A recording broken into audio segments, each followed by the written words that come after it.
जो कभी पूरे होने वाले नहीं। सवाल तो मैंने भी करा था और ऐसे ऐसे सवाल करे हमारे पास तो कोई करता भी नहीं। खतरनाक सवाल, कहते हैं ना कोयले के खान में हीरा। यस। मेरे अपलाइन को मैंने 3-4 दिन तक सवाल में घेरे रखा था। मैं सर ये बताओ मैं ज्वाइन कर लूंगा तो गारंटी कौन देगा, और मेरा पैसा लेके भाग गया तो मैं आपको पकड़ूंगा। मेरा अपलाइन कह रहा मुझे मत पकड़ियो, कंपनी को पकड़ियो। मैं कहा नहीं, लेके कौन आया? फिर तीसरा मैंने कहा अच्छा एक बात बताओ, आप बोल रहे हो यहाँ पर ज्वाइन कर, अगर ज्वाइन करके अगर कुछ नहीं कर पाया तो कौन लेगा गारंटी? मतलब ऐसे ऐसे चीजें मैंने बताई, अपलाइन पूरा कंफ्यूज हो गया मुझे। कह रहा नहीं मैं गारंटी नहीं, तुम्हें अच्छा लग रहा तो करो, नहीं लग रहा तो। अरे समझ में आ गए? Yes sir. तो बहुत सारे लोग उदास हैं, परेशान हैं, तो उनको एक स्टोरी समझाता हूँ अगर समझ में आए। एक बार क्या हुआ, एक गांव था, जैसे एक जगह है, उस गांव में ऐसे लोग थे जैसे अपने जैसे तुम लोग हो, ऐसे लोग थे, बिल्कुल उदास उदास और बहुत परेशान थे उस साथ। तो उस गांव में एक बार गुरुजी आए, जैसे मुझे बुलाया ऐसे गुरुजी आए। गुरुजी ने कहा बताओ, वाणी हुई और उस आकाशवाणी में ये बोला गया कि इस गांव में 12 साल तक कोई बारिश नहीं हुई, इसलिए सब के सब उदास रहने लगे क्योंकि अब ये खेती बाड़ी कर नहीं पाएंगे। अरे समझ में आ रहे हैं? Yes sir. मेरी बातें समझ में आ रही है? Yes sir. और लास्ट में जाके गुरुजी ने बोला कि चलो ठीक है, मैं तुम्हें ना इतनी सी प्रॉब्लम है कि बारिश नहीं हुई इसलिए उदास हो। बोला हाँ सर यही प्रॉब्लम। बोला चलो कोई बात नहीं, आज तुम लोग खुश रहो। तो बोला गुरुजी कैसे? तो गुरुजी ने एक चुटकुला सुनाया, सब लोग हंसने लगे। जैसे तुम लोग हंस के दिखाओ अपने आप, आज थोड़ा तेज हंस के दिखाओ। मैं चुटकुला नहीं सुना रहा, ऐसे हंस लो, थोड़ा सा तेज हंसो। हाँ ऐसे हंस रहे थे लोग। तो गुरुजी ने चुटकुला सुनाया और लोग हंस पड़े। गुरुजी ने अगले दिन फिर आए उसी गांव में, फिर वहीं बैठे और फिर ऐसी सभा बुलाई और फिर वही चुटकुला सुनाया। अब थोड़े कम लोग हंसे क्योंकि चुटकुला सुन रखा था। फिर वो गुरुजी तीसरे दिन आए, फिर वहीं बैठे, फिर वही चुटकुला सुनाया। अब थोड़े और कम लोग हंसे। चौथे दिन, पांचवें दिन, छठे दिन, सातवें दिन, आठवें दिन, 1 महीना गुजरने को गुरुजी आते थे, बैठते थे, चुटकुला सुनाते थे, कुछ लोग हंसते थे। 1 महीने बाद ऐसा हुआ कि सब तुम्हारी तरह हो गए, कोई हंसी नहीं रहा। गुरुजी ने चुटकुला सुनाया, कोई नहीं हंसा। तो एक लड़का खड़ा हुआ, उसमें से समझा, बोला गुरुजी पागल हो? बोला क्यों? बोला रोज रोज आके एक ही जैसा स्टोरी सुनाते रहते हो, और कोई काम धंधा नहीं आपके पास? तो उस गुरुजी ने जवाब दिया कि बेटा जब मैं रोज रोज एक ही चुटकुला सुना रहा हूँ और तुम हंस नहीं पा रहे हो, तो तुम एक ही समस्या को लेके पिछले इतने सालों से क्यों उदास बैठे हो? यस। क्यों नहीं खुश रहते हो तुम भी? Yes sir. हमारे पास भी सिर्फ एक ही प्रॉब्लम है, वो इन्वाइटी। जो सीनियर मिले हमें इन्वाइटी, बस इसी बात से परेशान है कि सर जो भी मिलता है वो बोलते हैं इन्वाइटी कहाँ है, और मैं परेशान हूँ। परेशान क्यों है? हमें परेशान नहीं रहना चाहिए। अरे समझ में आ रहा है? Yes sir. मेरी बातें क्लियर हो रही यहाँ पे? Yes sir. समझ में आ गई? अच्छा, आप में से कितने लोग ऐसे हैं जो इस बिजनेस को कहते हैं कि सर मैं सच में इस बिजनेस को मैं करना ही चाहता हूँ लेकिन मैं कर नहीं पा रहा हूँ, या जो भी XYZ रीजन हो, करना चाहते हो आप? अच्छा, आप में से 10th पास कितने लोग हैं? 10वीं पास? अच्छा, बहुत सारे लोग, बिल्कुल। तो मैं आपसे इसकी रेस में 12 साल तक स्मार्ट वैल्यू नहीं छोड़ पाया। जानना चाहते हो? Yes sir. पक्का? अच्छा, जिसको नॉलेज है वो मुझे बता भी देना, कोई दिक्कत नहीं। वैसे मैं सब कुछ नॉलेज लेके आया, अगर आपके पास उसके अलावा भी कोई एक्स्ट्रा नॉलेज है तो आप मुझे बताना, मैं सीखने के लिए तैयार हूँ। मैं 12 साल तक स्मार्ट वैल्यू, कई लोग 12 दिन नहीं रह पाते, 12 महीने नहीं रह पाते, कई लोग 12 घंटे नहीं रह पाते। अभी कितने घंटे हुए? 3-4 घंटे हुए।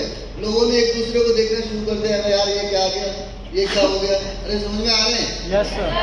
12 साल बहुत बड़ा टाइम होता है। 12 साल मैंने स्मार्ट वैल्यू क्यों कर लिया, 12 दिन क्यों नहीं कर पाते, 12 महीने क्यों नहीं कर पाते, तो उसके पीछे एक कारण बताने जा रहा हूँ। अगर ध्यान से समझ में आ गया तो शायद हो सकता है मेरी इस ट्रेनिंग से एक चीज तो क्लियर हो जाएगी कि स्मार्ट वैल्यू करना क्यों चाहिए। बताऊं क्या? अच्छा, आप में से जो लोग यहाँ पर बैठे हुए, कोई भी ऐसा इंसान तो होगा नहीं जो सपने नहीं देखता होगा। जैसे हम लोग पढ़ते हैं तो सब सपने देखते हैं। क्या सपने देखते हैं हम लोग? अरे आप में से सब लोग पढ़ते हो, स्टूडेंट तो रहे होगे कभी ना कभी। तो सपने वगैरह देखते थे कि यार मैं बड़ा होकर पायलट बनूंगा, इंजीनियर बनूंगा, डॉक्टर बनूंगा, लॉयर बनूंगा, एडवोकेट बनूंगा। अरे देखते थे नहीं देखते थे? कितने लोगों का ड्रीम था कि हाँ सर मैं ये बनूंगा। कितने लोग चाहते, डॉक्टर कितने लोग बनना चाहते थे? डॉक्टर, अच्छा मैं भी डॉक्टर बनना चाहता था और मैं कॉमर्स से पढ़ रहा था। मुझे बहुत देर बाद में पता चला कि डॉक्टर बनने के लिए साइंस लेना पड़ा। मेरी तरफ बहुत सारे लोग होंगे यहाँ पे तो बेचारे पढ़ते कहीं और है, जाते कहीं और है। अच्छा आप में से कितने लोग ऐसे हैं जो कहते हैं sir IAS IPS government job में साथ बढ़िया पद पे जाना है? बहुत सारे लोग IAS IPS भी बैठे हैं। अच्छा कितने लोग ऐसे हैं जो कहते हैं सर मुझे एडवोकेट बनना है, वकील? हाँ बहुत सारे लोग। अच्छा कितने लोग ऐसे इंजीनियर बनना चाहते हैं, बीटेक करना चाहते हैं, engineer, software engineer, hardware engineer तो बहुत सारे। अरे हाथ भी खड़ा करवाने, ये तो कहने नहीं बन जा सर बना रहे। समझ में आ रहा? हम सबका यही सपना होता है। मेरा भी ड्रीम था डॉक्टर बनने का। देखो थोड़ा सा समझना और समझ के जाना, और समझने के बाद अगर समझ में आ जाए तो 2-3 लोगों को एक बार समझा देना। यहाँ पर हम देखते हैं प्रोफेशन। प्रोफेशन मतलब जो हम बनना चाहते थे, डॉक्टर, इंजीनियर, लॉयर, एडवोकेट, जो भी हम बनना चाहते हैं उधर का लिखते हैं। समझ में आ रहा है? उसके बाद प्रोफेशन के बाद एक चीज और बहुत इंपॉर्टेंट आ जाती है। अगर हम किसी भी प्रोफेशन में जाना चाहते हैं तो हमारे सबसे पहला मायने रखता है हमारा परसेंटेज, कि हम कितने परसेंट लाके पढ़ रहे हैं। समझ में आ रहा है? परसेंटेज भी अगर आ जाए तो उसके बाद एक चीज और बहुत मायने रखता है, और जो हर किसी के पास नहीं होता है, पैसा। आप 90% मेहनत करके तो ला सकते हो, लेकिन मेहनत करके आप हो सकता है पैसे नहीं कमा पाओ उतना पैसा जितना पैसा वहां से डिमांड करा जाता है। अरे समझ में आ रहे हैं? Yes sir. उसके बाद अगर आप कहीं से जाके पैसे भी ले आए तो एक चीज और देना होगा आपको इस प्रोफेशन में, जो कि है टाइम। आप कोई भी प्रोफेशन में जाना चाहते हैं, टाइम लगेगा ही लगेगा। डॉक्टर बनने में टाइम लगता है, इंजीनियर बनने में टाइम लगता है, एडवोकेट बनने में टाइम लगता है, हर प्रोफेशन में जाने में टाइम लगता है। समझ में आ रहे हैं? Yes sir. और टाइम के बाद एक बहुत इंपॉर्टेंट चीज आता है, पॉसिबिलिटी। पॉसिबिलिटी मतलब होता है कितने लोग बन पाते हैं, पॉसिबिलिटी कितनी है।